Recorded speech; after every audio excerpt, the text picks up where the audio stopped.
முக்குலத்தோரின் வழிவந்த செங்குருதி வேலோன், உதய சேரநாதனின் வம்சத்து வழிவந்த செங்கை மரவன், கடவுள இமயத்து வந்தி சூடி நரை புகழிட்டிய இமயவர்மனின் மகன், கடற்பை கொட்டத்தை அடக்கி 1000 அம்பாரி கூறேறிய சேரன், மக்கள் பசி தீர்த்து வாழ வைக்க வந்த எங்கள் குல சாமி செங்குட்டுவ மாறம். பல வருடங்கள் என் மக்களுக்காகவும் குலத்துக்காகவும் ஊர் ஊராக சென்று வில்லம்புக் கொடியை உயர பறக்க விட்டு இப்பொழுது உங்களை சந்திக்க என் ஆயுளை ஒதுக்கி வந்து நிற்கிறேன். அண்மையில் சிறப்பு வாய்ந்த சம்பவம் ஏதேனும் இருந்தால் கூறு. தெய்வம் போல வந்த அந்த ஆத்தா கதைய சொல்லிடுவோமா? சாமியே இறங்கி வந்து கூட்டி போச்சே அந்த அழகு அம்மைய பத்தி சொல்லிடுவோமா? யார் பத்த பிள்ளையோ வாழ் வந்த இடத்துல எதையோ தொலைச்சிட்டு வந்த மகமாயி பார்வையிலே சுட்டு எழிக்கிற மாதிரி உணலா வந்த தாய் மறைஞ்சு போன காட்சிய சொல்லிடுவோமா? கேட்கும் பொழுதே அந்த தாயோட கதையை தெரிந்து கொள்ள ஆளாகிறது. மேலே கூறு. நம்ம சோழவேந்த நாட்டை சேர்ந்த 2 பெரிய வணிகர்களாம். அவங்க பிள்ளைகளுக்கு ஊரே அண்ணாந்து பார்க்கிற மாதிரி வயலும் மாணிக்கத்தால வெள்ளம் அலங்காரம் பண்ணி பெண்கள் எல்லாம் பட்டு சீலை வளர்த்தி சதங்க எல்லாம் ஒழிக்க அரச குலமே வசந்து பார்க்கலாம்னு கண்ணால் கட்டி வச்சிருக்காங்க.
சின்னஞ்சிறுசுங்க வாழ்க்கையில யாரு கண்டு பட்டுச்சோ வியாபாரத்துக்காக கிளம்பி போயிருக்கேன். மகன் நிறையம் தேடி செல்வது புரியலையே. போன இடத்துல ஆடல் அரசியாம் அந்த சந்திரன்ல இருந்து இறங்கி வந்த அழகாட்ட இருப்பாளாம். அப்படி ஒரு பேரழகி தென்பட்டாளா? பட்டாளே, பட்ட நாளைக்கு அவன் வீட்ட அந்த குணமான தாய எல்லாத்தையும் மறந்தானே. கொம்பாரி வெட்ட புலிப்பாரி அது கூத்தாட போன கதை கேளு. தேங்கிக்கு விஷம் கட்டுவாடு அட ஆட்டுக்கு எது புலிவாடு. நல்லதுக்கும் ஆச்சு பசி உண்ணும் கதை போல அவன் கட்டி வச்ச கோட்டைக்குள்ள பதுங்கி போனா. ஒரு பேரழக பார்க்க அவன் கேட்டதெல்லாம் நோக்க அவன் தோலா போன மண்ணுக்குள்ள தயங்கி போனா. ஒய்யார துண்டில் உனக்கா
பலவற்றையும் கற்றுத் தேர்ந்தவளாக தெரிகிறாள். நம்ம பையன் கலைஞர் வேற. அவ அழகுல வந்த நோக்கத்தையே மறந்துட்டு கொஞ்சம் கொஞ்சமா அவங்கிட்ட இருந்த எல்லா செல்வத்தையும் ஏன் அவனையும் சேர்த்துட்ட அவன்கிட்ட தொலைச்சிட்டு நிக்கிய.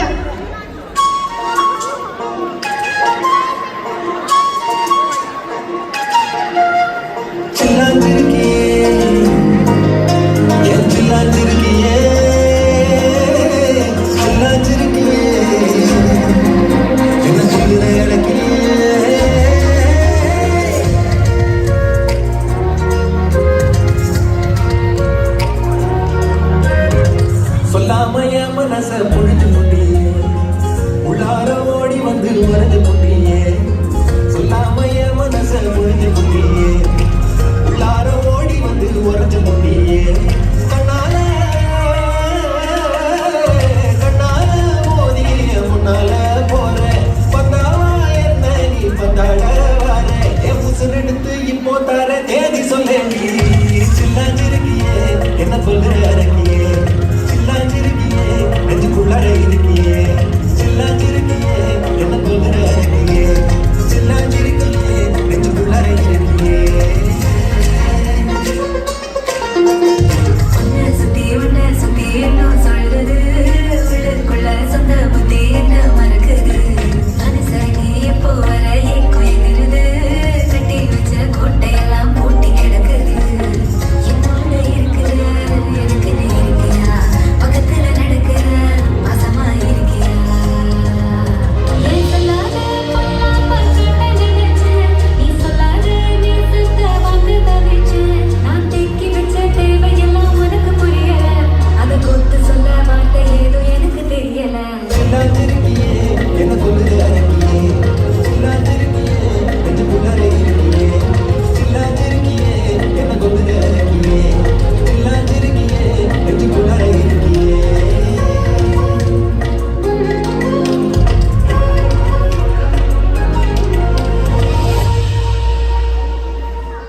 சலங்கைய பார்த்ததும் வீட்டுல இவன் வருகைக்காக காத்து கிடக்கும் அந்த குற்றமற்றவளோட நினைப்பு வர இவன் திரும்பி வாரான். மதிமழுங்கி கிடந்த அந்த கோமா 6 வருடமா இவன் நினைவோடையே வாடி கிடக்கிற அவன் கைப்பிடிச்சவளை தேடி ஓடோடி வாரான். உணர்வற்ற சிலையா உட்கார்ந்திருந்த அந்த தாயி இவன் வருவதை பார்த்துட்டு வந்திருப்பது நிஜமா இல்ல காணல் நீரான்னு தெரியாம எழுந்து நிற்கிறான். உசரே உசரே அட நீதானடா கனவா நனவா இங்க நின்னாயடா.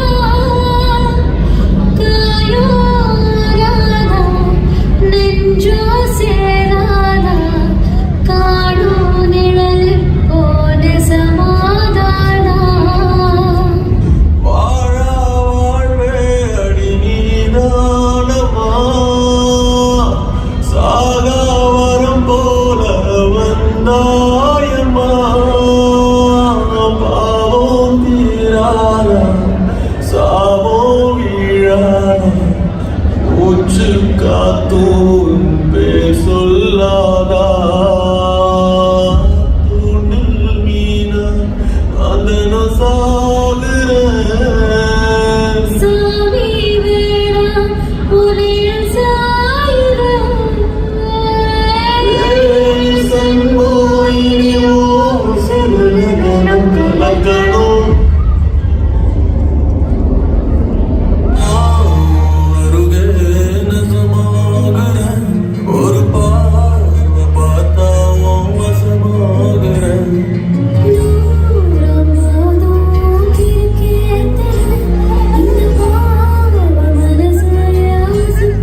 பழையக்கால் சிலம்பை வைத்து புது வாழ்வு துவங்க கூடநகர் கிளம்பியாயிற்று.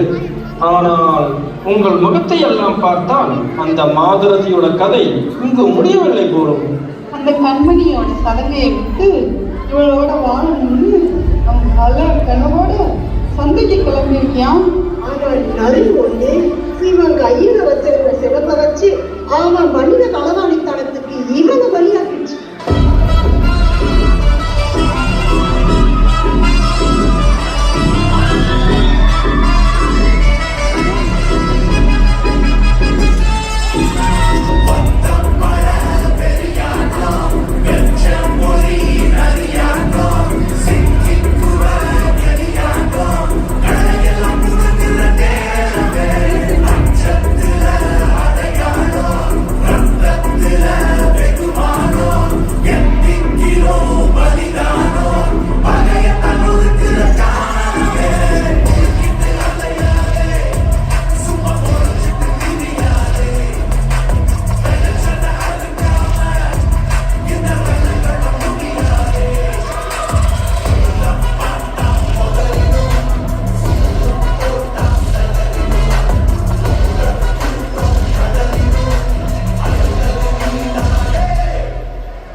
ஆளாக்கப்பட்டுட்டானே, அவள் தலைவன் குற்றமற்றவன் நிரூபிக்க இவன் தலைவரி கோலமா ஓடினான். அந்த கூடல் நகர் வீதியில பார்ப்போரையெல்லாம் சுட்டரிக்கிற மாதிரி அனலாட்டும் வீரிட்டு கோட்டைக்குள்ள ஓடினான். தன் படைக்கால் சிலம்பை கையில ஏற்றிக்கிட்டு பாண்டியன் அரசவை நோக்கி ஓடினான்.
அவனோட உசுறு போனதும் பேரரசி மட்டும் இல்ல, அவன் குலத்தோட சேர்த்து குரல் நகரே இந்த தாய் சொன்ன வார்த்தையில தீயில அழிஞ்சிடுச்சான். பாண்டியன் நெடுஞ்செழியன் உயிர் நீத்தது நீதி தவறியதாலா, இல்லை பகைவன் சோழ நாட்டின் மாணிக்க கற்கள் பதித்த சிலம்பு அவன் மனைவி கோப்பெருந்தேவின் காதலை அலங்கரித்ததாலா? அந்த அம்மையோட சேர்த்து ஆடல் குலத்தில் பிறந்த அந்த பெண்மையிலும் பாண்டிய பேரரசியுமே பெண்குல தெய்வங்களாகத்தான் தெரிகின்றனர். என்னுடைய போர்க்காலங்கள் முடிந்தது என்று எண்ணினேன். ஆனால் நீதி தவறிய கோமகன்கள் பலரை இன்னும் எதிர்க்க வேண்டியுள்ளது. படைத்தளபதிக்கு ஓலை அனுப்புங்கள். வடக்கு நோக்கி புறப்படுவோம். இந்த பெண் தெய்வத்திற்கு கோயில் எழுப்ப வேண்டும். என் தமையின் இளோகவிற்கும் ஒரு ஓலை எழுதுங்கள். இந்த மாதரசியின் கதையை தமிழ் போற்றும் காவியமாக படைக்க புகார் நகரம் நோக்கி அவன் புறப்பட வேண்டும் என்று வருகிறேன்.